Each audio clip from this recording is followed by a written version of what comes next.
రాజ్యమును, నీతిని ఎలా వెదకాలి? మత్తయి సువార్త 6వ అధ్యాయము 33వ వచనం వివరణ. మత్తయి సువార్త 6వ అధ్యాయము 33వ వచనం ఒకసారి మనం చూద్దామండి. మత్తయి సువార్త 6:33. కాబట్టి హ్మ్. మీరు ఆయన రాజ్యమును, నీతిని మొదట వెదకుడి. హ్మ్. అప్పుడవన్నీ మీకు అనుగ్రహింపబడును. కనుక మరి ఇక్కడ ప్రశ్న, రాజ్యాన్ని, నీతిని ఎలా వెతకాలి? ఇది చాలా ప్రాక్టికల్ ప్రశ్న. ఎందుకంటే వాక్యాన్ని చదువుకుంటూ అర్థమైపోయిందన్న భ్రమలో వెళ్ళిపోవటం వేరు. ఆ ప్రతి మాట గూడా లోతుగా ఆలోచించటం వేరు. అందుకే దేవుడు చెప్పినటువంటి విషయం ఏంటంటే, మీరేమి వినుచున్నారో జాగ్రత్తగా చూసుకోండి అని మార్కు సువార్త 4:24లో చెప్పారు. అలాగే మీరు వినేటువంటి విషయాలు ఒకవేళ ప్రభువుకి సంబంధించినవయ్యుంటే, మొదటి స్టెప్‌లో మనం ఏం వింటున్నామో జాగ్రత్తగా చూసుకోవాలి. రెండో స్టెప్ ఏంటనగానే విన్నటువంటి విషయాలను వినే స్థితిలోనే ఉండకుండా మనం ఏం చేయాలంటే ఆలోచించగలగాలి. తిమోతికి రాసిన రెండో పత్రిక, రెండో అధ్యాయము 7వ వచనం ఒకసారి మనం చూద్దాం. తిమోతికి రాసినటువంటి రెండో పత్రిక, రెండవ అధ్యాయము 7వ వచనం ఈ సందర్భంలో మనం ఒకసారి జ్ఞాపకం చేసుకున్నట్లయితే, నేను చెప్పు మాటలు నేను ఆలోచించుకొనుము. చెప్పు మాటలను ఆలోచించుకొనుము. అన్ని విషయముల యందు అన్ని విషయముల యందు ప్రభువు నీకు వివేకం అనుగ్రహించును. ప్రభువు నీకు వివేకమును అనుగ్రహించును. అంటే మనం ఎప్పుడైతే ఆలోచిస్తామో అప్పుడు మనకి వివేకం వస్తుంది. ఇప్పుడు ఆలోచించకుండా మనం విన్ విన్ వె వెల్ చక్కగా ఎట్టా పోయామనుకోండి. ఏదో ఇన్నాం, ఏదో ఎళ్ళాం, ఏదో విన్నాం, ఏదో వెళ్ళాం. అట్లా మనం వెళ్ళిపోయామనుకోండి, ఏమి రాదండి మనకి. కనుక ఇప్పుడు ఈ మాట మనం ఆలోచించినట్లయితే, ఆయన రాజ్యాన్ని, నీతిని వెతకండి. అప్పుడు అవన్నీ మీకు అనుగ్రహించబడును. ఏం అనుగ్రహించబడతాయి? కొంచెం పైనుంచి మనం చదువుకుంటూ వచ్చామనుకోండి. మత్తయి సువార్తలోని 6వ అధ్యాయం మనం చూస్తే 31 నుండి మనం చూద్దాం. మత్తయి సువార్త 6వ అధ్యాయము 31వ వచనం మనం చూస్తే, కాబట్టి కాబట్టి ఏమి తిందుమో, ఏమి తిందుమో, ఏమి త్రాగుదుమో, ఏమి త్రాగుదుమో, ఏమి ధరించుకొందుమో ఏమి ధరించుకొందుమో అని అని చింతింపకుడి. చింతించకండి. అన్యజనులు అన్ని జనులు వీటన్నిటి విషయమై వీటన్నిటి విషయమై విచారింతురు. విచారింతురు. ఇవన్నీ మీకు కావాలనని ఇవన్నీయు మీకు కావాలనని మీ పరలోకపు తండ్రికి తెలియను. మీ పరలోకపు తండ్రికి తెలియను. కాబట్టి అని చెప్తున్నారు. ఇవన్నీ మీకు కావాలి. ఏం తినాలి? ఏం త్రాగాలి? ఏం ధరించుకోవాలి? వీటి గురించే డిస్కషన్స్ ఎక్కువుంటాయండి. వీటి గురించే ఆలోచనలు, వీటి గురించే మనోవేదన, వీటి గురించే మనోచింత. అంటే డైరెక్ట్‌గా కాదు. ఇండైరెక్ట్‌గా ఏం తినాలి? ఏం త్రాగాలి? ఏం ధరించుకోవాలి? వీటన్నిటికి ఒకటే రూట్ కాజ్ పెట్టేసాడు సాతాను. ఏంటెందుకనగా డబ్బు. డబ్బుంటేనే ప్రశాంతంగా తినగలం. డబ్బుంటేనే ప్రశాంతంగా ధరించుకోగలం. డబ్బుంటేనే ప్రశాంతంగా పడుకోగలం అనే భ్రమలోకెళ్ళిపోయాం. కానీ మీరు బాగా ఆలోచిస్తే డబ్బుతోటి ఫుడ్ తినగలమేమో గానీ ఆరోగ్యాన్ని సంపాదించలేమండి. ఆరోగ్యం అనేది దేవుడివ్వాలి. డబ్బుతోటి ఒక మంచి పరుపును కొనగలమేమో గానీ ప్రశాంతమైన నిద్రను మనం కొనలేమండి. ఎంత డబ్బిచ్చి మీరు ప్రయత్నించండి, ప్రశాంతమైన నిద్ర మీకు రావాలి అంటే దేవుడి అనుగ్రహం మనకుండాల్సిందే. ఎలాంటి మంచి బట్టలు మనం వేసుకున్నా గానీ ప్రియమైనటువంటి దేవుని వల్లరా, ఆ శరీరం ఎలాంటి రోగం లేకుండా ఉండాలంటే దేవుని కృప మనతో ఉండాలి. అయితే ప్రైమరీ థింగ్స్ అయినప్పటికీ ఏం తినాలి? ఏం త్రాగాలి? ఏం ధరించుకోవాలనే వాటి గురించి ఒకవేళ మీరు చింతిస్తున్నారేమో, వాటి గురించైనా గూడా దేవుడు చెప్తున్నటువంటి స్టేట్మెంట్ ఇవన్నీ గూడా మీకు కావాలనని, చూడండి ఎంత చక్కగా 32వ వచనం, ఇవన్నీ గూడా మీకు మీకు కావాలనని కావాలనని మీ పరలోకపు తండ్రికి మీ తెలియను. పరలోకపు తండ్రికి తెలియను. కాబట్టి కాబట్టి మీరు ఆయన మీరు ఆయన రాజ్యమును, రాజ్యమును, నీతిని నీతిని మొదట వెతుకుడి. మొట్టమొదటగా అది అప్పుడు ఎతకండి. అవన్నీయు అవన్నీ గూడా మీకు మీకు అనుగ్రహింపబడును. అనుగ్రహించబడును. ఇక్కడ 2 ఉన్నాయండి. దేవుడి ద్వారా అనుగ్రహం పొందుకోవడం వేరు. దేవుడి అనుగ్రహంతో పొందుకోవడం వేరు. సొంత శక్తి, సొంత నీతి మీద పొందుకోవటం వేరు. స్వశక్తి మీద పొందుకోలేమని బైబిల్‌లో ఎక్కడ చెప్పలేదండి. మనం తినాల్సినవి, త్రాగాల్సినవి, ధరించుకోవాల్సినటువంటివి సొంత శక్తి మీద మీరు పొందుకోలేరు. మీ వలన కాదని దేవుడు ఎక్కడ చెప్పలా. మీరు బాగా ఆలోచించాలి. అంటే మన సొంత శక్తితో మనం చదువుకున్న ర్యాంక్స్ ఒస్తాయి. దేవుడి అనుగ్రహంతో చదువుకున్న ర్యాంక్స్ ఒస్తాయి. మన సొంత శక్తితో మనం ప్రయత్నించిన ఉద్యోగాలొస్తాయి. దేవుడి అనుగ్రహంతో కూడా ఉద్యోగాలొస్తాయి. డిఫరెన్స్ ఏంటి? దేవుడు అనుగ్రహిస్తే మనకేమొస్తుంది? దేవుడు అనుగ్రహించకపోతే ఏమొస్తుంది? అనేది మనం ఈరోజు ఆలోచించాలి. కనుక మరి దేవుడి ద్వారా మీరు పొందుకోవాలంటే, సొంతగా పొందుకోవడం వల్ల వచ్చే నష్టాలేంటో మనం చూద్దాం. దానికంటే ముందు అసలు రాజ్యాన్ని, నీతిని వెతకటం అంటే ఏంటి? చాలా ప్రాక్టికల్ థింగ్ అండి. ఇది చాలా ప్రాక్టికల్ ప్రశ్న ఇది. అంటే చాలా చాలా చాలా చాలా చాలా చాలా కన్‌ఫ్యూజ్ చేసేటువంటి ప్రశ్న. చాలా ప్రాక్టికల్ ప్రశ్న. మీరు బాగా వింటేనే మీకు అర్థమవుద్దని నేను మనస్ఫూర్తిగా తెలియజేస్తున్నాను. ఇది వినడం వేరు, ఆలోచించి అనుగ్రహం పొందుకోవడం వేరు, అంటే తెలుసుకోవడం వేరు. దానిని ప్రాక్టికల్‌గా మన జీవితంలో అన్వయించుకొని పరిశుద్ధాత్మ యొక్క అనుభవాన్ని పొందుకోవటం వేరు. చాలా డిఫరెన్స్ ఉందండి. సింపుల్‌గా చెప్పాలంటే స్వీటు ఎంత తియ్యగా ఉంటుంది అనేది తెలుసుకోవడం వేరు. అంటే ఎవరో ఒకళ్ళు చెప్తే తెలుసుకోవడం అది. అదే స్వీటు స్మెల్‌ని బట్టి ఓహో! ఇది ఎంత అందంగా ఉంటదో, ఎంత తియ్యగా ఉంటదో అని అనుభవంతో చెప్పడం వేరు. అది అనుభవించి అనగా ఆ స్వీట్ మనం తిని దాని రుచిని మనం వివరించటం వేరు. ఈ మూడిటికి చాలా డిఫరెన్స్ ఉందండి. ఈ వాక్యం గురించి కూడా అంతేనండి. బైబిల్‌లో మీరు బాగా ఆలోచిస్తే ఈ వాక్యమే అన్నిటికి కనెక్ట్ అయిపోద్ది. ఈ వాక్యాన్ని వివరణ తెలుసుకోవడం వేరు. ఆలోచించి దాని యొక్క డెప్త్ అర్థం చేసుకోవడం వేరు. ప్రాక్టికల్‌గా అంటే మనం పర్సనల్‌గా ఆ వాక్యాన్ని రుచి చూసి అనుభవించటం వేరు. అందుకే ప్రభు దయాళుడని రుచి చూసి తెలుసుకోండి. అంటే టేస్ట్ దేవునిని రుచి చూడాలి. అదేంటండి అదేమన్నా కిలో షుగరా రుచి చూడటానికి అని చెప్పేసి అట్లా ఫిజికల్‌గా మీరు కనెక్ట్ చేయకండి. దేవుడు ఆత్మ గనుక ఆ విషయాలు మనం అర్థం చేసుకోవడానికి శరీర సంబంధమైన ఉపమానాలను తీసుకొని చెప్పడం జరుగుతుంది. ఓకేనా? సో, ఈ వచనం దగ్గరికి మనం వచ్చినట్లయితే గనక మొదటగా మనం క్లారిఫై చేసుకోవాల్సినటువంటివి 3 పాయింట్లున్నాయండి. అందులో మొదటి పాయింట్ ఏంటంటే ఆయన రాజ్యం అంటే ఏంటి ఇంతకి ఫస్ట్? దేవుని రాజ్యం అంటే ఏంటి? అనేది మనం క్లారిఫై చేసుకుందాం. ఈ దేవుని రాజ్యం గురించి యేసుక్రీస్తు వారు ప్రారంభం నుంచి మాట్లాడుతున్నట్టుగా మనం చూడొచ్చు. ఆయన బాప్తిసం తీసుకున్న తర్వాత సువార్త ప్రకటించడం ప్రారంభించిన తర్వాత ఆ తొలి దినాలలో ఆయన మాట్లాడినటువంటి మాట ఏంటి ఇంతకి? ఎండింగ్ వరకు కూడా ఆయన మాట్లాడిన మాట ఏంటి ఇంతకనగానే పరలోక రాజ్యము సమీపించి ఉన్నది. చూడండి ఆ మాట మత్తయి సువార్త మనం చూస్తే కనుక చాలా రెఫరెన్సెస్ వస్తాయి. దయచేసి మీరు ఓపికగా వింటారని మనస్ఫూర్తిగా భావిస్తున్నాను. మత్తయి సువార్త మనం చూద్దాం. మత్తయి సువార్త మనం ఆలోచించినట్లయితే 4 అధ్యాయం మనం చూద్దాం. మత్తయి సువార్త 4 అధ్యాయము 17వ వచనం మనం చూస్తే మత్తయి సువార్త 4 అధ్యాయం 17 అప్పటి 17 నుండి యేసు అప్పటి నుండి యేసుక్రీస్తు వారు పరలోక రాజ్యము సమీపించి ఉన్నది పరలోక గనుక రాజ్యము సమీపించి ఉన్నది గనుక మారు మనసు పొందుడని మారు చెప్పుచు మనసు పొందురని చెప్పుచు ప్రకటింప మొదలుపెట్టెను. ప్రకటింప మొదలుపెట్టెను. ఇప్పుడు ఇదే మాట, ఇదే సందర్భం మనకి మార్కు సువార్త కూడా మనకు కనబడుతుందండి. మార్కు సువార్త మనం చూస్తే 1వ అధ్యాయం మనం చూస్తేనండి 14వ వచనం మనం చూద్దాం. మార్కు సువార్త 1వ అధ్యాయం 14వ వచనం మనం చూస్తే యోహాను చెరపట్టబడిన తరువాత యోహాను చెరపట్టబడిన తర్వాత యేసు యేసుక్రీస్తు వారు కాలము కాలము సంపూర్ణమైనది, సంపూర్ణమయ్యున్నది, దేవుని రాజ్యము దేవుని సమీపించి ఉన్నది. రాజ్యము సమీపించి ఉన్నది. చూసారా? అంటే ఏం ఏం చెప్తున్నారంటే దేవుని రాజ్యం సమీపించి ఉన్నది. అనగా పరలోక రాజ్యము సమీపించి ఉన్నది.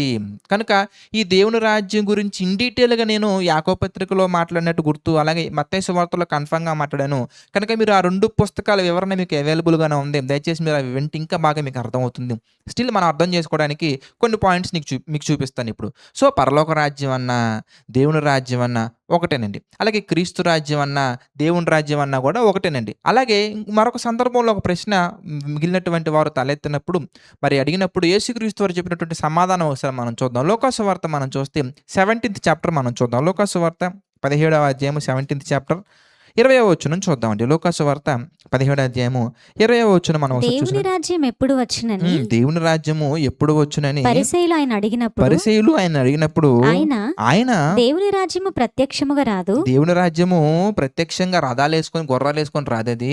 ఎందుకనగా ఎందుకనగా ఇదిగో దేవుని రాజ్యము ఇదిగో దేవుని రాజ్యము మీ మధ్యనే ఉన్నది గనుక మీ మధ్యనే ఉన్నది గనక ఇదిగో ఇక్కడనని ఇదిగో ఇక్కడని అదిగో అక్కడనని అదిగో అక్కడని చెప్ప వీలు పడదని చెప్ప వీలు పడదని వారికి ఉత్తరమిచ్చెను. వారికి ఉత్తరమిచ్చును.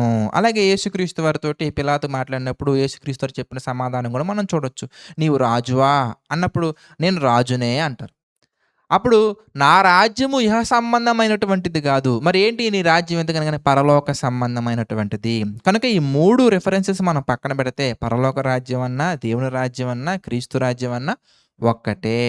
ఇప్పుడు ఈ పరలోక రాజ్యం ఎక్కడుంది? దేవుని రాజ్యం ఎక్కడుంది అనగానే మీ మధ్యలోనే ఉందని చెప్పేసి చక్కగా యేసుక్రీస్తు వారు సెలవిచ్చినట్టుగా మనం చూడొచ్చు. మరి ఇంతకీ ఏంటి ఆ దేవుని రాజ్యం అని మనం ఆలోచించామనుకోండి, కొలస్సీలకు రాసిన పత్రికలో క్లారిటీ వచ్చేస్తుంది మనందరికీ. కొలస్సీలకు రాసిన పత్రిక 1వ అధ్యాయం మనం చూసినట్లయితే కనుక కొలస్సీ పత్రిక 1వ అధ్యాయము 13వ వచనం చూద్దామండి. కొలస్సీలకు రాసిన పత్రిక 1వ అధ్యాయము 13వ వచనం మనం ఒకసారి చూసినట్లయితే ఆయన మనలను అంధకార సంబంధమైన అధికారములో నుండి విడుదల చేసి ఆయన మనలను అంధకార సంబంధమైనటువంటి అధికారములో అధికారముల నుండి నుండి విడుదల విడుదల చేసి చేసి తాను ప్రేమించిన తన తాను కుమారుని యొక్క తాను ప్రేమించిన తన కుమారుని యొక్క రాజ్య రాజ్య నివాసులుగా చేసెను. నివాసులునుగా చేసెను. చేసెను. అలాగే 1 పేతురు 2:9 మనం చూసినా మనకు అర్థమైపోద్ది. ఇప్పుడు మనం చూసినటువంటి కొలస్సే పత్రికలో మనం చూసినటువంటి ఇదే వాక్యం అక్కడ ఇంకొంచెం డెప్త్‌గా మనకు కనబడుతది. అయితే మీరు 1 పేతురు 2 అధ్యాయం చీకటిలో నుండి 9వ వచనం.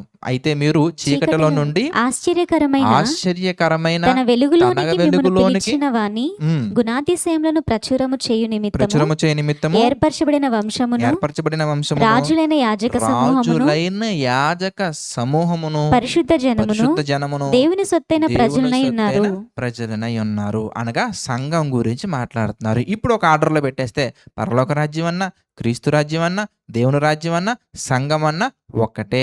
సంఘం ఎక్కడుంది? మనమే సంఘం, మనమే దేవుని యొక్క ఆలయం. మన గురించే దేవుడు అనేక సందర్భాల్లో మాట్లాడుతూ మీ దేహము దేవుని వల్ల మీకు అనుగ్రహింపబడి మీలో ఉన్న పరిశుద్ధాత్మక ఆలయమైనది మీరు ఎరుగరా. కనుక సంఘం అనగా క్రీస్తు రాజ్యం అనగా పరలోక రాజ్యం అనగా దేవుని రాజ్యం అనగా ఒకటే.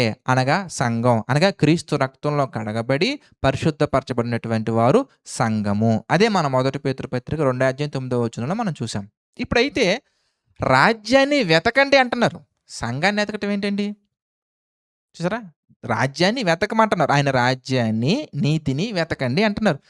సంఘాన్ని వెతకటం ఏంటి ఇంతకీ అనగానే మరలా మనం ఇంతకాలం అంటే మత్తయి సువార్త వివరణలో అలాగే యాకోబు పత్రిక వివరణలో మనం చూసినప్పుడు మరి సంఘం అన్నా పరలోక రాజ్యం అన్నా క్రీస్తు రాజ్యం అన్నా దేవుని రాజ్యం అన్నా ఒకటే అని మనం విన్నాం. అయితే ఇప్పుడు ఇంకొంచెం నెక్స్ట్ లెవెల్కి వెళ్ళి మనం ఆలోచించాం అనుకోండి, సంఘం అనగా ఏంటి ఇంతకీ అనగా మరలా దేవుని రాజ్యం క్రీస్తు రాజ్యమే వస్తాయి. అయితే ఈ సంఘం ఎలా ఉండాలి అనడానికి కొన్ని ఎగ్జాంపుల్స్ మనకి మరి తీతుకు పత్రిక వివరణలో కూడా మనం చూసాం. ఏంటి ఈ సంఘం అనేది సత్యమునకు ఆధారమై ఉన్నది, సత్యమునకు స్తంభమై ఉన్నది, అంటే వాక్యానికి ఆధారం అని చెప్పేసి చెప్తున్నారు. ఇంకొంచెం లోపలిగా మనం ఆలోచించినట్లయితే కనుక అంటే పోలిక సంఘాన్ని దేంతో పోలుస్తున్నారయ్యా అనగానే సంఘం ఎలాగ ఉండాలని దేవుడు చెప్తున్నారంటే సంఘం ఎలాంటిదని దేవుడు చెప్తున్నారంటే రోమిలికి రాసిన పత్రికలో ఒక మాట మనం చూద్దాం. ఇంకొంచెం స్పష్టత మనకు వస్తుంది. రోమిలికి రాసిన పత్రిక మనం ఆలోచించినట్లయితే కనుక రోమపత్రిక 14వ అధ్యాయము 17వ వచనం. కొంచెం ఫాస్ట్గా వెళ్తున్నాను ఎందుకంటే ఎక్కువ క్వశ్చన్స్ మనం నేర్చుకోవాలనే ఉద్దేశంతో ఫాస్ట్గా వెళ్తున్నాను. దయచేసి అర్థం చేసుకోవాల్సిందిగా మరి ప్రభువు పేట మనవి చేస్తున్నాను. స్టిల్ మీకు అర్థం అవ్వకపోతే అర్థం కాని విషయాలు అడగండి, నేను ఎక్స్ప్లెయిన్ చేస్తాను తర్వాత. రోమపత్రిక 14వ అధ్యాయము 17వ వచనం మనం చూద్దాం. దేవుని రాజ్యము రోమిలికి రాసిన పత్రిక 14వ అధ్యాయం 17వ వచనం. దేవుని రాజ్యము భోజనమును పానమును కాదు గాని నీతియు సమాధానమును పరిశుద్ధాత్మయందలి ఆనందమునై ఉన్నది. అంటే దేంతో నింపబడి ఉంటుంది దేవుని రాజ్యం ఎంతకి, పరలోక రాజ్యం ఎంతకి, సంఘం ఎంతకి, దేంట్లో నింపబడి ఉండాలి ఎంతకి? నీతితోటి సమాధానంతో పరిశుద్ధాత్మయందలి ఆనందము. ఇప్పుడు నీతి అంటే ఏంటో మరలా మనం చూద్దాం. రాజ్యాన్ని నీతిని వెతకమంటున్నారు. దేవుని రాజ్యం అంటేనే నీతితోటి సమాధానంతో పరిశుద్ధాత్మయందలి ఆనందంతో నింపబడిందని చెప్పేసి ఇక్కడ చెప్తున్నారు. అంటే చూడండి ఒక్కొక్కదానికి ఎలా లింక్ అవుతున్నాయి మీరు ఆలోచించాలి. ఇంటర్లాక్డ్ అంటారు వీటిని. అంటే ఒక్కొక్క వచనానికి మరొక వచనానికి కనెక్ట్ అవుతున్నాయి ఇవి. మనం జాగ్రత్తగా ఆలోచించాలి. చదువుకుంటూ వెళ్ళిపోతే ఏమి రాదు. మరలా చెప్తున్నాను, వాక్యాన్ని లోతుగా మనం ప్రార్థనాపూర్వకంగా ఆలోచించినప్పుడు దేవుడే మనకి వివేకాన్ని ఇస్తా అంటున్నారు. కనుక మనం ఆలోచించినట్లయితే కనుక ఇప్పుడు దేవుని రాజ్యం అంటే ఒక స్పష్టత వచ్చింది. ఏంటి ఇంతకీ? సంఘం అనే దగ్గరికి మనం వచ్చాము. ఇప్పుడు ఈ సంఘం కూడా ఎలా ఉండాలని చెప్తున్నారు ఇంతకీ? నీతితోటి సమాధానంతో అలాగే పరిశుద్ధాత్మయందలి ఆనందంతో కూడినై ఉండాలి.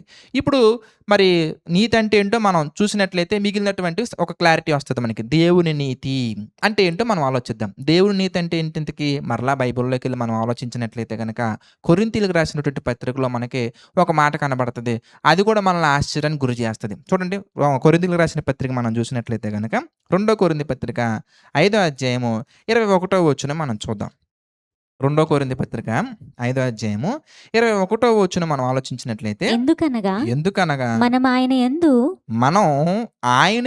దేవుని యందు మనము ఆయన యందు దేవుని నీతి అగునట్లు అంటే మనం దేవుని నీతిగా మారాలంట.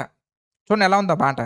ఆ వాక్యాన్ని మీరు బాగా ఆలోచించండి. మనము దేవుని యందు దేవుని నీతి అగునట్లు పాపమెరుగని ఆయనను మన కోసము పాపముగా చేసెను. అంటే దేవునిలో మనం ఎలా ఉండాలి అంటే దేవుని నీతిగా ఉండాలి. దేవుని నీతిగా ఉండటం అంటే ఏంటి ఇంతకీ?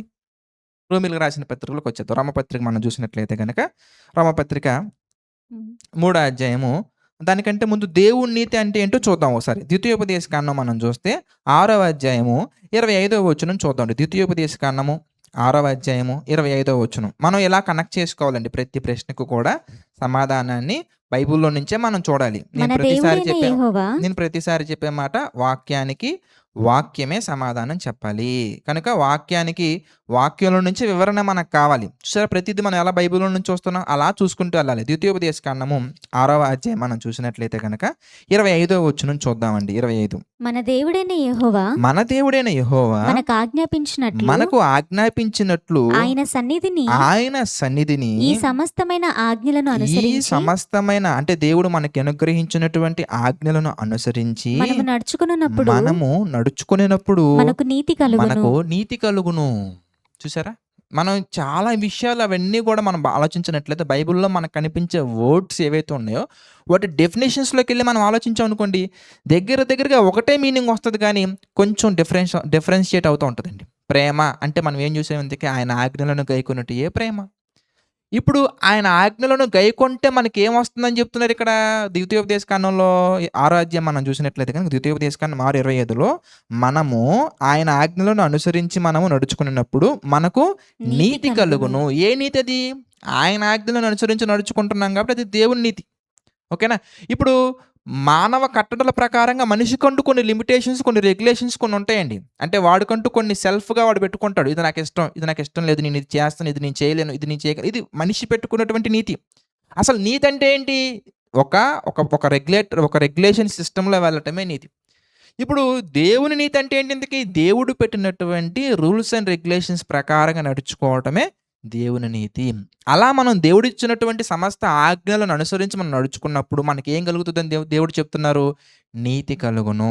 ఇదే మాట మీరు దృష్టిలో పెట్టుకుంటే అప్డేటెడ్ వర్షన్లో మనం కొత్త నిబంధనలోకి వెళ్ళి మనం చూసామనుకోండి, రోమిలకు రాసిన పత్రిక చూద్దాం. రోమపత్రిక 3వ అధ్యాయం మనం ఆలోచించినట్లయితే రోమపత్రిక 3వ అధ్యాయము 22వ వచనం మనం చూద్దాం. రోమిలకు రాసిన పత్రిక 3వ అధ్యాయము 22వ వచనం మనం చూస్తే అది యేసుక్రీస్తు నందలి విశ్వాస మూలమైనదై నమ్మువారందరికీ కలుగు దేవుని నీతి అయి ఉన్నది.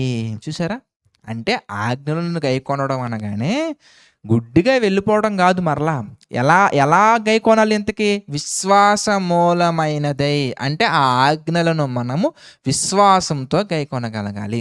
ఉదాహరణకి సువార్త ప్రకటించాలని ఒక ఆజ్ఞ ఉందండి. ఇప్పుడు సువార్త ప్రకటించాలనే ఆజ్ఞ నువ్వు ఎలా గైకొనాలి? ఎంతకనగానే విశ్వాసంతో గైకొనాలి. సింపుల్గా మీకు అర్థమయ్యేలా చెప్పాలంటే మనం ఆదికాండంలోకి వెళ్తే మీకు క్లారిటీ ఉంటుంది. ఒకటి, హేబేలు గారు కూడా అర్పణ అర్పించారు, కయీను గారు కూడా అర్పణ అర్పించారు. వర్క్ అయితే జరిగింది అక్కడ, అంటే దేవుడు ఇచ్చినటువంటి ఆజ్ఞ అయితే నెరవేరుతుంది అక్కడ. కానీ హేబేలు గారి యొక్క అర్పణ ఎందుకు అంగీకరించబడింది? ఇంతకీ విశ్వాసాన్ని బట్టి అంగీకరించబడింది. హెబ్రీలకు రాసిన పత్రిక 11వ అధ్యాయంలో 4వ వచనంలో మనం చూస్తాం ఏమాట. ఒకసారి చదవండి. హెబ్రీలకు రాసిన పత్రిక 11వ అధ్యాయము 4వ వచనం మనం చూసాం అనుకోండి. హెబ్రీ పత్రిక 11:4 విశ్వాసాన్ని బట్టి హేబేలు కయీను కంటే శ్రేష్టమైన బలి దేవునికి అర్పించును. అంటే కయ్యూనిచ్చినటువంటి బలి కంటే కూడా శ్రేష్టమైన బలి అని వెజ్ నాన్ వెజ్ బట్టి కాదు ఇక్కడ డిక్లరేషన్ వచ్చింది. ఎలా వచ్చింది? అందుకే దేవుడు అతని అర్పణల గురించి సాక్ష్యం ఇచ్చినప్పుడు అతడు అతనుకున్నటువంటి విశ్వాసాన్ని బట్టి నీతిమంతుడని సాక్ష్యం పొందెను. అంటే దేవుని నీతి నెరవేరాలంటే, దేవుని నీతిగా మనం మారాలంటే, దేవుని నీతి మన యందు నెరవేరాలంటే మనం ఆయన ఆజ్ఞలు గైకొనాలి. ఆ గైకొనేటువంటి ఆజ్ఞలు విశ్వాసముతో మనం గైకొనాలి. కయ్యూను గారు ఇచ్చినటువంటి అర్పణ అక్కడే ఫెయిల్ అయిపోయింది. హేబేలు గారు ఇచ్చినటువంటి అర్పణ అక్కడ యాక్సెప్ట్ చేయబడింది. కనుక ఇదంతా మీరు దృష్టిలో పెట్టుకొని ఒక మాట మనం చూద్దాం. ఫిలిప్పీలకు రాసిన పత్రిక మనం చూసినట్లయితే కనుక 3వ అధ్యాయం మనం చూద్దామండి. ఫిలిప్పీలకు రాసిన పత్రిక 3వ అధ్యాయము 9వ వచనం మనం ఒకసారి ఆలోచించినట్లయితే ఫిలిప్పీలకు రాసిన పత్రిక 3వ అధ్యాయము 9వ వచనం చూద్దాం. క్రీస్తును సంపాదించుకొని బాగా ఆలోచించాలి. ఎవరిని సంపాదించుకోవాలి? డబ్బు, బంగారం ఇవి కాదు.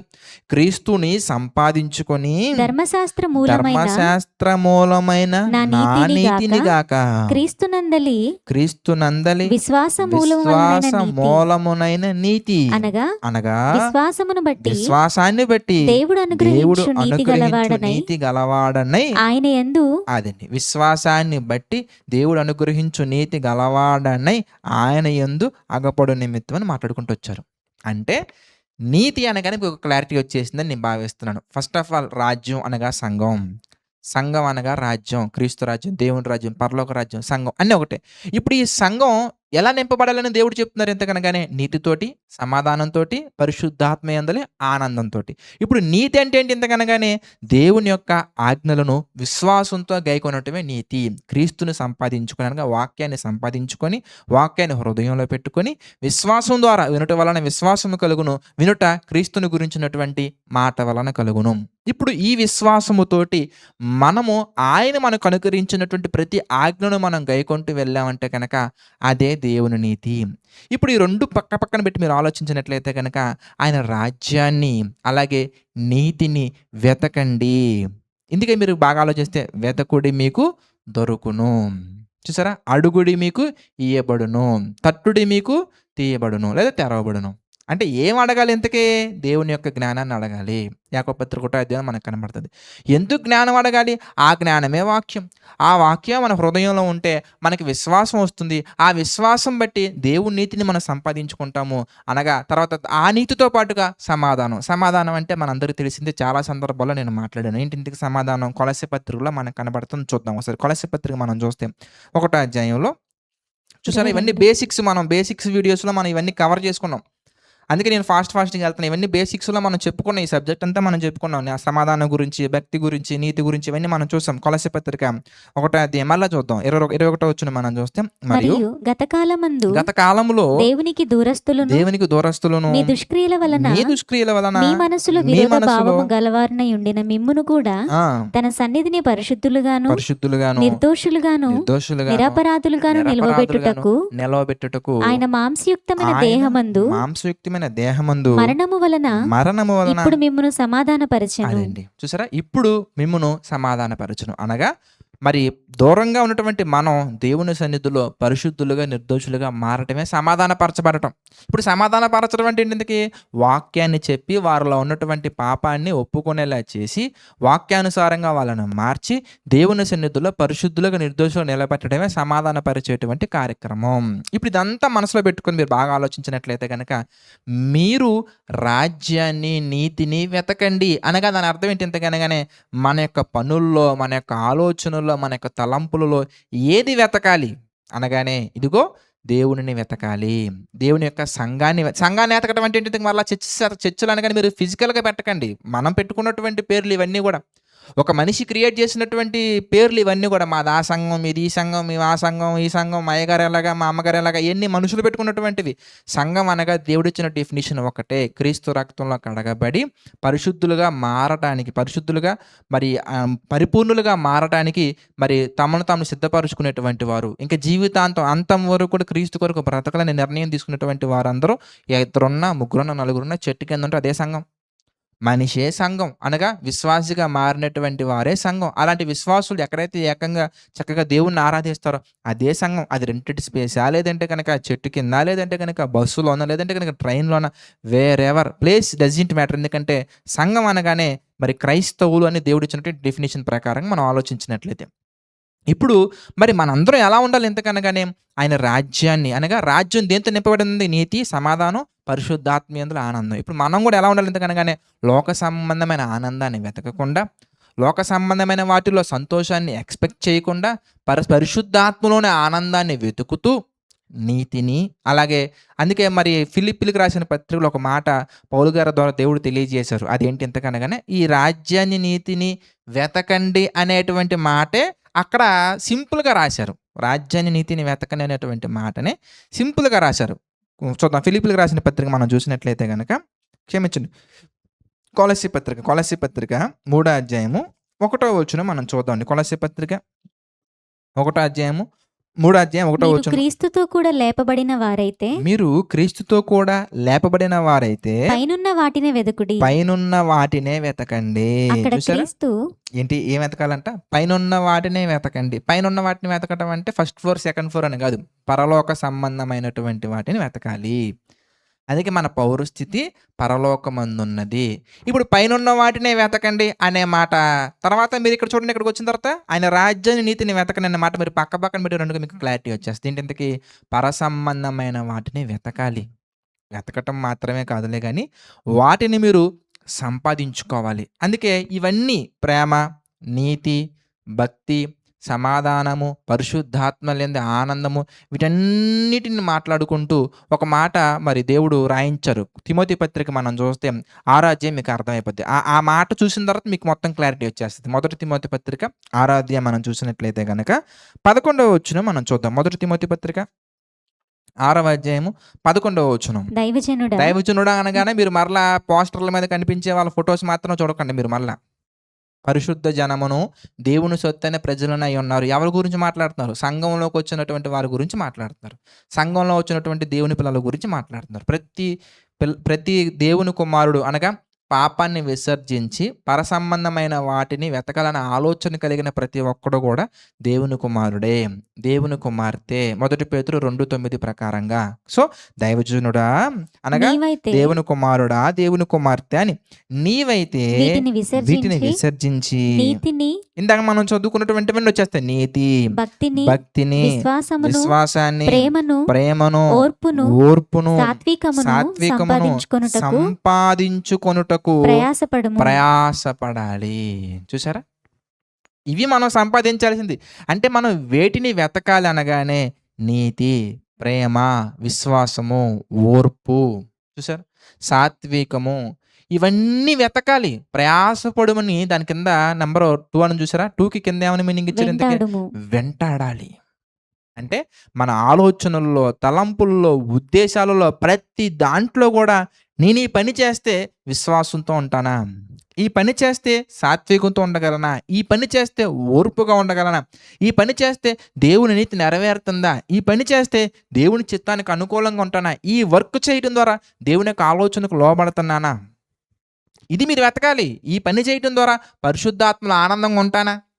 ఈ పని చేస్తే మా ఆవిడ చాలా సంతోషపడుతుందండి. ఇది ఏంటి ఇంతకీ? లోక సంబంధమైనటువంటిది. ఈ పని చేస్తేనండి మా అమ్మగారికి చాలా ఇష్టం అండి. ఇదేంటి ఇంతకీ? అమ్మని సంతోషపరుస్తున్నావు. పరిశుద్ధాత్మలో ఆనందం లేదు నీకు అక్కడ. మీ అమ్మగారు ఆనందిస్తూ నువ్వు ఆనందిస్తావు. చూసారా? దీని అర్థం పేరెంట్స్ని ఆనందపరచొద్దని నేను చెప్పట్లా. దైవ సంబంధంగా ఆలోచిస్తూ దేవుని కొరకు బ్రతికేటువంటి తల్లిదండ్రులు సంతోషపరచాలి. ఇప్పుడు కొంతమంది ఉంటారండి, వాళ్ళు ఎలా ఉంటారంటే ఎందుకని ఇప్పుడు వాళ్ళ అన్నయ్య వాళ్ళ కూతురునో లేదంటే ఎవరినో మొత్తానికి మరదలయ్యేటువంటి వాళ్ళని వివాహం చేసుకుంటేనే సంతోషపడతా ఉంటారు వాళ్ళు. కానీ వాళ్ళేమో ఫుల్గా వాక్య విరుద్ధంగా బ్రతికేవారు వాళ్ళు. ఆ అమ్మాయికి కనీసం వాక్యానుసారమైన జ్ఞానం కొంచెం కూడా లేదు. పోనీ బైబిల్ నేర్చుకున్న ఆలోచన ఉందంటే అది కూడా లేదు. ఇప్పుడు నువ్వు వివాహం చేసుకుంటే వాళ్ళు సంతోషపడతారు, నువ్వు చేసుకుంటే ఎవరు నష్టపోతారు? ఇంతకీ భవిష్యత్తులో నువ్వే నష్టపోతావు. ఎందుకంటే విశ్వాసకి అవిశ్వాసతో పొత్తు దేవుడు చెప్తున్నారు. అంటే ఇక్కడ నువ్వు పరిశుద్ధాత్మ ఆనందం లేదు మీ వెనక. దేంట్లో ఆనందం ఉంది ఎంతకనగానే? అదిగో వాళ్ళు చెప్పారు కాబట్టి వివాహం చేసుకోవాలి. మరలా ఏం చెప్తాం? బైబిల్లో మాట ఒకటి తీసుకొస్తాం, తల్లిదండ్రులకు లోబడమని ఉంది కదా. ఉంది, సంతోషపడాలి, తల్లిదండ్రులను సన్మానించాలి. నువ్వు దీర్ఘాయుష్మంతుడు వగునట్లుగా ప్రభువునందు అని ఉందండి బైబిల్లో. అక్కడ ప్రభువునందు చూడండి ఆ మాట. ఎఫెసీయులకు రాసిన పత్రిక మనం చూసాం అనుకోండి, 6వ అధ్యాయం మనం చూస్తే, ఎఫెసీయులకు రాసిన పత్రిక 6వ అధ్యాయం మనం చూసాం అనుకోండి, యేసుక్రీస్తు వారు తల్లిదండ్రులకి మరి ఆయన ఏమీ విరుద్ధం కాదండి. యేసుప్రభు వారు తల్లిదండ్రులని దూషించండి అని ఎక్కడా చెప్పలేదు. ఆయన చెప్పేటువంటి మాట ఏంటయ్యా అంటే 6వ అధ్యాయం 1వ వచనం మనం చూసాం అనుకోండి, పిల్లలారా ప్రభువునందు మీ తల్లిదండ్రులకు విధేయులై ఉండండి, ఇది ధర్మమే. నీకు మేలు కలుగునట్లు నీ తండ్రిని తల్లిని సన్మానించుము, అప్పుడు నీవు భూమి మీద దీర్ఘాయుష్మంతుడు వగుదువు. ఇది వాగ్దానముతో కూడిన ఆజ్ఞలలో మొదటిది. చూసారా? చక్కగా ఆయనే ఒక ఆజ్ఞ పెట్టారు. కానీ ఆ ఆజ్ఞ విషయంలో మరలా మీరు దేవుడు ఏం చెప్తున్నారు? ఇంతకీ వాళ్ళు ఏం చెప్తే అదేం చెప్పట్లేదండి. అక్కడ ప్రభువునందు వాక్య విషయంలో వాక్యానుసారంగా ఒక మాట వాళ్ళు చెప్పారంటే గైకొనాలి అంతే. అలాగే ఇంకొంతమంది ఎలా ఉంటారంటేనండి, కొంతమంది, అందరు కాదు, అందరు తల్లిదండ్రులు కూడా నేను చెప్పట్లా, కొంతమంది ఎలా ఉంటారు? ఇంతకనగానే సినిమా హాల్కు చెల్లిని తీసుకెళ్తేనే సంతోషం. ఫ్యామిలీ అన్నాక మరి వీక్లీ వన్స్ గానీ, మంత్లీ వన్స్ గానీ, అది ఫస్ట్ షో గానీ, మ్యాట్నీ గానీ, మార్నింగ్ షో గానీ చూడాలి. ఫ్యామిలీ అంతా ఎళ్లి చూడాలి. ఆ మొమెంట్‌లో మనం చర్చికెళ్తాను, నేను ప్రేయర్‌కెళ్తానంటే వాళ్ళకి కోపమొస్తది. ఇప్పుడు వాళ్ళకి కోపమొస్తది కాబట్టి మనం ఆళ్ళని సంతోషపరచడం కోసం వెళ్ళడం అంటే, నువ్వు అక్కడ రాజ్యాన్ని, నీతిని వెతకలేదండి. ఈ సింపుల్ ఎగ్జాంపుల్స్ ఇవన్నీ. చిన్న ఎగ్జాంపుల్స్. అక్కడ నువ్వు ఏమి వెతకట్లేదు ఇంతకనగానే, దేవుని సంబంధమైన ఆనందం వెతకట్లా. ఇగో ఆళ్ళు ఫీలవుతారు, ఆళ్ళేదో అనుకుంటారు, వాళ్ళ మనసులో ఏదో బాధపడతారు. అంటే వాళ్ళ ఆనందాన్ని వెతుకుతున్నాం మనం అక్కడ. కానీ నువ్వు వెతకాల్సిందేంటి ఇంతకీ? దైవజనుడా, నీవైతే నువ్వు దేవుని కుమారుడు గనక, పరసంబంధమైన వాటిని వెతకాల్సిన వాడివి గనక, పరసంబంధం వెతకవలసినటువంటి ఆమెగా నువ్వు ఉండాలి గనక, దైవజనుడా, మొదటి తిమోతి పత్రిక 6వ అధ్యాయం 11వ వచనం, నీవైతే వీటిని విసర్జించి, ఏవి లోక సంబంధమైన వాటిని విసర్జించి నీతిని వెతకాలి. మరి నువ్వు సినిమా హాల్‌కెళ్తే ఏం భక్తి ఉంటది చెప్పండి? సినిమా హాల్‌కెళ్తే ఏం భక్తి ఉంటదండి? సినిమా హాల్‌లో ఏం నీతి ఉంటదండి? నీతిని, భక్తిని, విశ్వాసం, ప్రేమ, ఓర్పు, సాత్వికం సంపాదించుకోవడానికి ప్రయాసపడాలి. చూసారా ఎంత చక్కగా ఉందో? ఆళ్ళు కోరుకున్నారండి, ఇక వాళ్ళని మనం ఏం కాదంటాం చెప్పండి అంటారు. అక్కడ నువ్వు వాళ్ళని కోరుకున్నారు గనక వాళ్ళని చేసుకోమని చెప్పాలి. అంటే పెళ్లి వాళ్ళని చేసుకోమని కదండి దాని అర్థం. అది నాకు నచ్చదు, ఆ డెసిషన్‌లో నేను వెళ్ళలేను అని వాళ్ళకి అర్థమయ్యేలా చెప్పాలి. గొడవ పెట్టుకోవడం కాదు అక్కడ సొల్యూషన్. గొడవ పెట్టేసుకొని డూమ్ డామ్ నువ్వా నేనా అనేది సొల్యూషన్ కాదు అక్కడ. అక్కడ వాళ్ళకి అర్థమయ్యే రీతిలో చక్కగా మీరు వివరించగలగాలి, ఎక్స్‌ప్లెయిన్ చేయగలగాలి. వాళ్ళు వినకపోయినా వాళ్ళకి అర్థమయ్యేలాగా మరి నువ్వు ప్రేయర్‌ఫుల్‌గా సిద్ధపడి నువ్వు చెప్పగలిగితే దేవుడు అక్కడ డోర్స్ ఓపెన్ చేస్తారు. అంతేగాని వాళ్ళు సంతోషపడతారని మనం లోబడిపోవటం. ఇంకొన్ని చోట్ల ప్రమోషన్స్ కోసం కొంతమంది మేనేజర్స్ ఏం చేస్తారంటే అమ్మాయిలతోటి అసభ్యంగా ప్రవర్తించి, నువ్వు నాతో ఇలా ఉన్నావంటే నేను నీకు మంచి ప్రమోషన్ ఇస్తా అన్న వెంటనే కుటుంబంలో ఉన్న సమస్యలను బట్టి, తన జీవితంలో ఉన్నటువంటి ఆర్థిక ఇబ్బందులను బట్టి ఏవో ఎక్స్‌పెక్ట్ చేసి ఆ మేనేజర్ తోటి రాంగ్ విధానంలోకి వెళ్తా ఉంటారు కొంతమంది చెల్లెమ్మలు. అందరూ కాదు, కొంతమంది. ఇక్కడ మనం ఏం చేసాం ఎందుకనగా ధనాన్ని కోరుకొని, లేదంటే కుటుంబ పరిస్థితులు అలాగున్నాయి అని చెప్పేసి వాటిని చూపించుకుంటూ, వాటిని కారణంగా చూపించుకుంటూ లోకంలో పడిపోతున్నాం. అందుకే దేవుడు ఏం చెప్పారు ఇంతకీ? నువ్వైతే ఒకవేళ పరసంబంధమైన వాటిని వెతికితే నీకేం కావాలో అని తెలుసు. అది ఉద్యోగం కావాలా, ప్రమోషన్ కావాలా, మరి ఎడ్యుకేషన్‌లో మంచి సీట్ కావాలా, లేదా నువ్వు మంచి కాలేజ్‌లో జాయిన్ అవ్వాలా, యూనివర్సిటీలో జాయిన్ అవ్వాలా, నీకేం కావాలి? నువ్వు ఆత్మీయంగా వర్ధిల్లటానికి తన ప్రణాళిక నీ పట్ల నెరవేరడానికి నీకేం కావాలో ఎక్స్‌పెక్ట్ చేస్తారాయన. ఉదాహరణకి ధనవంతుడి దగ్గర ఉన్నటువంటి లాజరు గురించి ఆలోచించామనుకోండి. లాజరు గారికి ఐగుప్తీయుల యొక్క సకల విద్యలు అవసరం లేదు. అందుకే ఆయనకేం నేర్పించలా. మోషే గారికి ఐగుప్తీయుల యొక్క సకల విద్యల అవసరత ఉంది. అందుకే మోషే గారికి అన్ని విద్యలు నేర్పించారు. ప్రతి విద్య నేర్పించారు. సకల విద్యలందు ప్రావీణ్యుడై ఉంటదన్నమాట. ఏలియా గారికి అన్ని విద్యలు అవసరం లేదు. పౌలు గారికి ఇన్ని విద్యలు అవసరం లేదు. అంటే పౌలు గారికి ఉద్యోగం అవసరం లేదు. దానియేలు గారికి ఉద్యోగం అవసరం ఉంది. పౌలు గారికి ఉద్యోగం అవసరం లేదు గనక నో నీడ్ అన్నారు. దానియేలు గారికి ఉద్యోగం అవసరం ఉంది గనక yes you should take it అన్నారు. మోషే గారికి రాజుగా ఉండాల్సిన అవసరం లేదు గనక నో నీడ్ అన్నారు. యోసేపు గారికి నువ్వు ఫరో కింద ఒక అధికారిగా ఉండాలి గనక అధికారిగా నియమించారు. ఎవరికి ఏది సెట్ అవుదనేది నీ తండ్రికి తెలుసు. నువ్వు ఆఫీసర్‌గా మారాలా, లేదంటే గనక నువ్వు ఒక ఐఏఎస్ ఆఫీసర్‌గా మారాలా, లేదా నువ్వు బాగా చదువుకోవాలా, నీకు చదువు అవసరం లేదా, నీకు దేవుని పరిచర్య అవసరం ఉందా, ఆ పరిచర్య నువ్వు చదువుకుంటూ చేయాలా, ఉద్యోగం చేసుకుంటూ చేయాలా, ఉద్యోగం లేకుండా చేయాలా, సంపూర్ణ సేవకొచ్చి చేయాలా, ఇదంతా కూడా నువ్వు ఆలోచించాలి, వెతకాలి. వాక్యానుసారంగా వెతికామనుకోండి, ఉద్యోగం చేస్తూ సేవ చేస్తున్న వాళ్ళు కనబడతారు, ఉద్యోగం చేయకుండా సేవ చేస్తున్న వాళ్ళు కనబడతారు, బాగా చదువుకొని సేవ చేస్తున్న వాళ్ళు కనబడతారు, ఏమి చదువుకోకపోయినా సేవ చేస్తున్న వాళ్ళు కనబడతారు. ఇద్దరిని దేవుడు వాడుకున్నారు, తన పరిచర్యలో ఘనమైన పాత్రగా ఎన్నుకున్నారు. నువ్వు ఏ ఉద్దేశంతో చేస్తున్నావు అనేది ఇంపార్టెంట్ అండి ఇక్కడ. అందుకే ఆయన రాజ్యాన్ని, నీతిని వెతికారు అనుకోండి, మీకేం కావాలో అది మీరు కోరుకునే కాదు. ఆ మాట బాగా ఆలోచించాలి. మీకేం కావాలో అది మీరు కోరుకున్నవి కాదు అవి. మీకు అవసరమైనవేంటి, మీకు అవసరం లేనివేంటి, మీకు కావలసినవేంటి, మీకు కావలసినవి కానివేంటి, సమస్తం కూడా మన తండ్రికి తెలుసు. కనుక మీకు ఏమి కావాలో ఆయనకు తెలుసు కనుక ఆయన ఇస్తారు. ఇప్పుడు విచిత్రం ఏంటంటే, మరి మనంగా వెళ్ళి లాక్కొని సంపాదించే వాటికి, మనల్ని సంపాదించమని దేవుడు కొన్ని చెప్పారు. ఏం సంపాదించమన్నారు? ఏమి సంపాదించుకున్నట్టుకు ప్రయాసపడమన్నారు? నీతి, భక్తి, సాత్వికము, విశ్వాసము, ఓర్పు, ఇవన్నీ మనల్ని సంపాదించుకోమన్నారు దేవుడు. మనం ఏం చేస్తున్నాం ఎంతకనగానే వాటి మీద శ్రద్ధ పెట్టకుండా, చూడండి, మంచి ఉద్దేశంతో కాలేజీలో జాయిన్ అయిపోతారు. అక్కడ ఏవో ఉంటాయండి కొన్ని ఫేర్వెల్ పార్టీలని, లేదంటే కనుక పనికిమాలిన పార్టీలు కొన్ని ఉంటాయి. అక్కడ ఎవరో మొత్తానికి ఫ్యాకల్టీ ఎవరో నువ్వు రాకపోతే నిన్ను డిస్మిస్ చేసేస్తాను, నిన్ను కార్నర్ చేసేసి నీ ప్రాజెక్ట్లో మార్కులు తీసేస్తాను అన్న వెంటనే, ప్రాజెక్ట్ వర్క్లు అన్న వెంటనే అక్కడ ఆరాధన ఉన్నా ఏమున్నా అన్నీ విడిచిపెట్టేసి భయపడిపోయి వెళ్ళిపోయి ఆ ఫేర్వెల్ పార్టీలో, డ్యాన్స్లు వేసే పార్టీల్లో అక్కడ కూర్చొని పార్టిసిపేట్ చేస్తూ ఉంటారు. ఇక్కడ మనం ఏం చేసాం ఎందుకనగానే రాజ్యాన్నీతిని వెతకలేదు మనం అక్కడ. ఏం వెతికాం ఎంతకనగానే భయం. ఎవరికి? ఎవరంటే? నీకు. ఎవరంటే ఆ ఎవరో మొత్తానికి ఫ్యాకల్టీ అంటే. దేవుడు ఎవరికి భయపడమన్నారు? దేవునికి భయపడమన్నారు. దేవునికి లోబడమన్నారు. ఆయన యందు భయభక్తులు కలిగి ఉండమన్నారు. ఆయన ప్రాజెక్ట్ వర్క్ ఉన్నటువంటి ఆ ఫ్యాకల్టీ ఆయన కాదాయన. లేదా మీ ఆయన కాదాయన. ఆయన ఎవరు ఎందుకనగానే దేవుడు. దేవుని యందు భయభక్తులు కలిగి మనం బ్రతకగలగాలి. కనుక మరి ఇలా మనం బలవంతంగా మనం వెళ్లి కూడా తెచ్చుకునే అవకాశాలున్నాయి. దేవుడిని విడిచిపెట్టేసి ఎళ్లి సంపాదించుకునే అవకాశాలున్నాయి. అలా సంపాదించుకున్నాడు ధనవంతుడు. విస్తారంగా పంట పండింది గనక, ఆ పంట అంతటిని కూడా ఒక పెద్ద కొట్లు కట్టించి, అట్లా కూర్చుకొని ఇదంతా దేవుడు లేకుండానే సంపాదించాడు. దేవుడి మీద ఆధారపడకుండానే సంపాదించాడు. మరి డిఫరెన్స్ ఏంటి? ఎందుకు? దేవుని ద్వారా మనం పొందుకునే వాటికి మనకు మనంగా ఆశపడి, ఇష్టపడి, బలవంతంగా లాక్కొని తప్పిపోయిన కుమారుడు చూసారా ఫస్ట్‌లో ఎలా లాక్కున్నాడు తండ్రి దగ్గర? అలా లాక్కొని తండ్రి దగ్గర నుంచి లాక్కొని తండ్రికి దూరంగా ఎళ్లి లాక్కొని మనం సంపాదించే వాటికి, దేవుడి ద్వారా పొందుకునే వాటికి చాలా మేజర్ డిఫరెన్స్ ఉందండి. ఆయన అనుగ్రహంతో పొందుకునే వాటికి, ఆయన అనుగ్రహం లేకుండా పొందుకునే వాటికి డిఫరెన్స్ మనకి క్లియర్‌గా బైబిల్‌లో కనబడుతది. చూడండి కావాలంటే ప్రసంగి గ్రంథం మనం చూద్దాం. ప్రసంగి గ్రంథం మనం చూస్తే 2వ అధ్యాయం చూద్దామండి. ప్రసంగి గ్రంథము 2వ అధ్యాయం మనం గమనించినట్లయితే గనక 26వ వచనం చూద్దాం ప్రియులారా. ప్రసంగి గ్రంథము 2వ అధ్యాయము 26వ వచనం మనం ఆలోచించినట్లయితే ఏలయనగా దైవ దృష్టికి మంచివాడుగా ఉండువానికి దేవుడు జ్ఞానమును, చూసారా? దేవుడు అనుగ్రహిస్తున్నారు, జ్ఞానాన్ని ఇస్తున్నారు, తెలివిని ఇస్తున్నారు, ఆనందాన్ని అనుగ్రహించును. చూసారా? అంటే నువ్వు దేవుడి ద్వారా పొందుకుంటే అందులో అంతకంతకు మంచి జ్ఞానాన్ని పొందుకునే వ్యక్తిగా ఉంటావు. తెలివి వస్తుంది. అన్నిటికంటే ముఖ్యంగా మీరు ఆలోచిస్తే అందులో మరి ఆఫర్ లెటర్ లాగా అందులో ఏముంటుంది మనకి ఇంతకనగానే ఆనందం, సంతోషం, హ్యాపీనెస్. దేవుని ద్వారా పొందుకున్న వాటిలో ఆనందం ఉంటుందండి.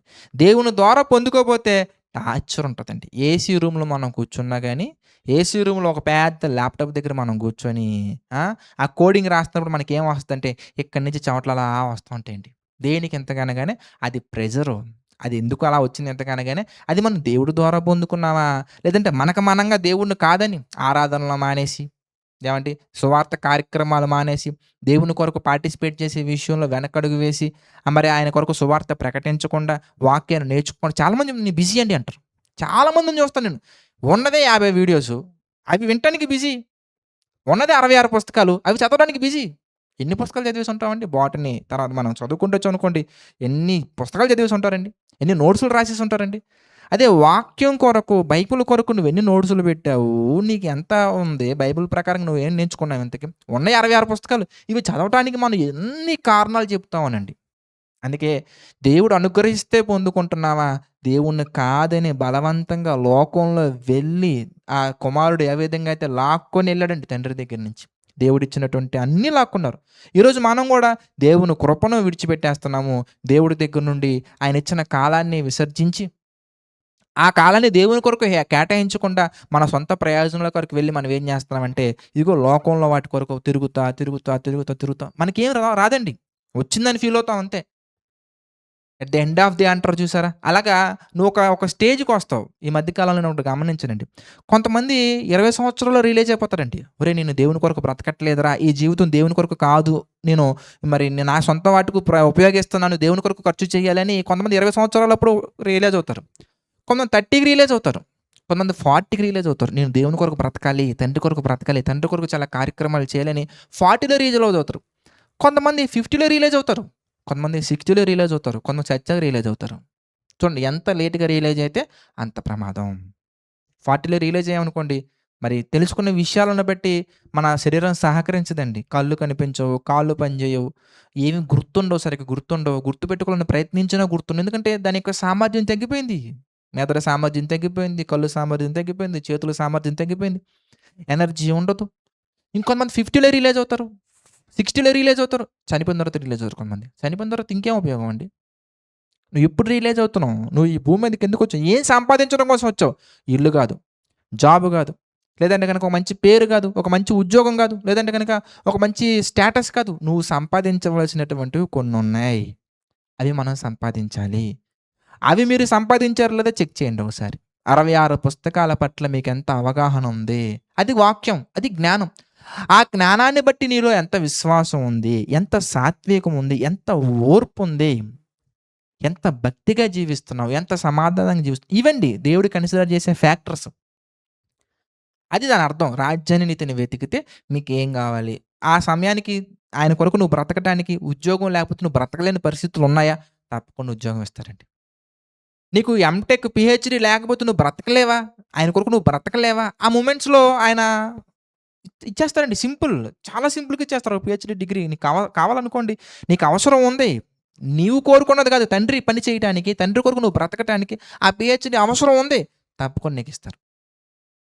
నీకు నువ్వుగా వెళ్ళి పరిగెత్తుకుంటా బలవంతంగా దేవుణ్ణి కాదని, వాక్య జ్ఞానాన్ని కాదని, సువార్త కార్యక్రమాలను కాదని, అలాగే కొంతమంది చూడండి చాలా విచిత్రంగా కనబడతారండి. కొంతమంది ఆరాధన కూడా రారండి కొంతమంది.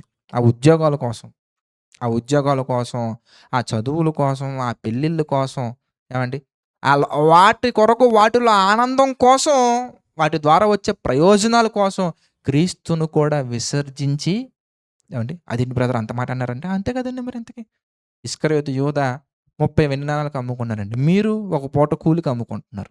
ఏశావు ఒక ఒక కూర కోసం అమ్ముకున్నారండి.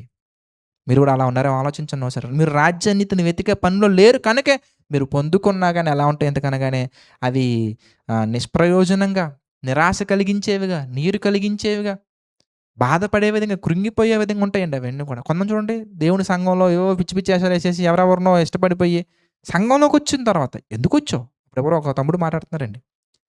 బీబీఎస్లో కనెక్ట్ అయ్యారంట ఆ అమ్మాయి ఎవరో మొత్తానికి. నువ్వు ఎందుకు వెళ్ళావురా తమ్ముడు అక్కడికి, ఎందుకెళ్ళావు బీబీఎస్కు, నువ్వు ఎందుకెళ్ళావు, వాక్యం ప్రకటించడానికి వెళ్ళావు, వాక్యం ప్రకటించాలి వచ్చేయాలి అంతే. ఆ అమ్మాయితో పరిచయాలు పెంచుకునేది, పిల్ల వివాహం చేసేసుకున్నారు. ఆ అమ్మాయి రకరకాలుగా ఏవో పిచ్చి పిచ్చి వేషాలు వేస్తుందంట, ఫోన్ చేసి ఏడుస్తున్నాడు. ఏం చేస్తావు నువ్వు సన్నిధిలోకి వెళ్ళి, అందరూ మా మైక్ పట్టుకున్న ప్రతి ఒక్కరు మంచోళ్ళేనండి, మీరు ఆలోచించండి. దేవుని కొరకు ఆలోచించకుండా, దేవుని కొరకు నిరీక్షించకుండా, ఆయన నిర్ణయం కొరకు ఆలోచించకుండా కంగారు పడిపోయి, తొందరపడిపోయి, మనసులు ఇచ్చేసుకొని, అదేమన్నా ఇంట్లో దొరికే చాక్లెట్ బిస్కెట్లు ఇచ్చేసుకోవడానికి పుచ్చేసుకోవడానికి, దేవుని కొరకు వెతకకుండా, ఆయన రాజ్యాన్ని వెతకకుండా, పరలోక సంబంధమైన వాటిని వెతకకుండా, ప్రియులారా కంటికి నచ్చింది, బాగా మాట్లాడుతున్నాడు, మంచి జ్ఞానం ఉన్నట్టుంది, కొంచెం అందంగా ఉన్నాడు, అందంగా ఉన్నారు, అయిపోయిందండి. ఇష్టపడిపోతాం. ఇంటి పేరెంట్స్ ఒప్పుకోకపోతే గొడవ చేసేయటం. సినిమాలన్నీ అలాగే ఉన్నాయి కదండీ బయట. చూస్తా ఉంటాం మనం.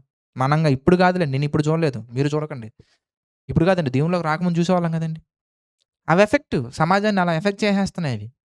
వాటి వలన రాజ్యాన్ని నీతిని వెతకకుండా సొంత ప్రయోజనాల కొరకు వెళ్తున్నాం గనక ఏం కోల్పోతాం ఇంతకీ? దేవుడి ద్వారా పొందుకున్నవైతే ఏముంటాయని చెప్తున్నారు?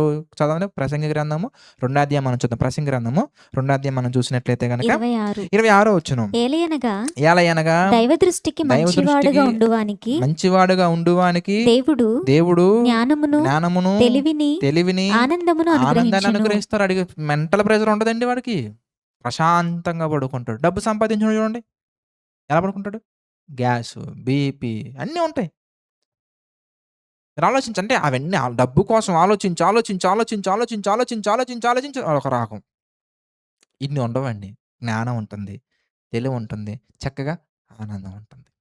కనుక ఆయన అనుగ్రహించినటువంటివి మాత్రం మనం పొందుకోవాలి. అప్పుడు మనం చాలా హ్యాపీగా ఉంటాం. ఈ భూమి మీద చాలా హ్యాపీగా ఉంటాం. చనిపోయాక కూడా హ్యాపీగా ఉంటాం. అట్లా కాకుండా మరి లోకానుసారంగా మనం ఏటినో చూసి, ఎవరినో చూసి, వేటినో ఇష్టపడి పరిగెత్తామా, అవి నువ్వు ప్రయత్నిస్తే దేవుడే దుష్ట శక్తిని పంపించారని ఇంకో రెఫరెన్స్ ఉంటుంది. అది ఇప్పుడు వద్దులేండి. దుర్నీతిని ప్రేమించి వాక్యాన్ని ఇష్టపడక వెళ్ళే వాళ్ళ కొరకు దేవుడు వాళ్ళని అప్పగించేస్తున్నాడు. భ్రష్టాత్మకి అప్పగించేస్తున్నారు. ఆ భ్రష్టాత్మకి అప్పగింపబడిన వారమే మనందరం కూడా అనేక రకాల నష్టాల్లో కూరుకుపోతూ ఉంటాం. విశ్వాసంలో నుంచి దూరం అయిపోతూ ఉంటాం మనందరం కూడా. కనుక హ్యావ్ ఫెయిత్ ఆన్ గాడ్. దేవుని కొరకు ఆలోచించండి, దేవుని కొరకు వెతకండి. నేను కొన్ని 2-3 ప్రాక్టికల్ ఎగ్జాంపుల్స్ మాత్రం చెప్పాను. అలా ప్రతి దాంట్లో మీరు పెట్టండి. వివాహం విషయంలో, ఉద్యోగం విషయంలో, చదువు విషయంలో, అలాగే పరిచర్య విషయంలో కూడా పెట్టాలి. మనం ఈ విషయాలన్నీ పరిచర్యలో కూడా మనం పెట్టాలి. పరిచర్యలో కూడా దేవుని చిత్త ప్రకారంగా చేయాలనుకుంటున్నావా, నేను హైలైట్ అవ్వాలి, యూట్యూబ్లో నా బొమ్మ వచ్చేస్తుంది, తమ్నేల్ మీద నా బొమ్మ వచ్చేస్తుంది అని కనిపించాలి, వాళ్ళు చూడాలి, వీళ్ళు చూడాలి, ఎలా వెళ్తున్నావా మనం? ప్రతి చోట కూడా దేవుణ్ణి సంతోషపరిచే వాళ్ళగా, పరిశుద్ధాత్మలో ఆనందపడే విధంగా, కేవలం వాక్యం విషయంలో సంతోషపడే విధంగానే వెళ్తున్నామా, లేదంటే కనుక స్వప్రయోజనాల కొరకు ఆలోచించుకుంటూ వెళ్తున్నామా? ఇది మరి మనం తెలుసుకోవాల్సినటువంటి ముఖ్యమైనటువంటి ప్రశ్న.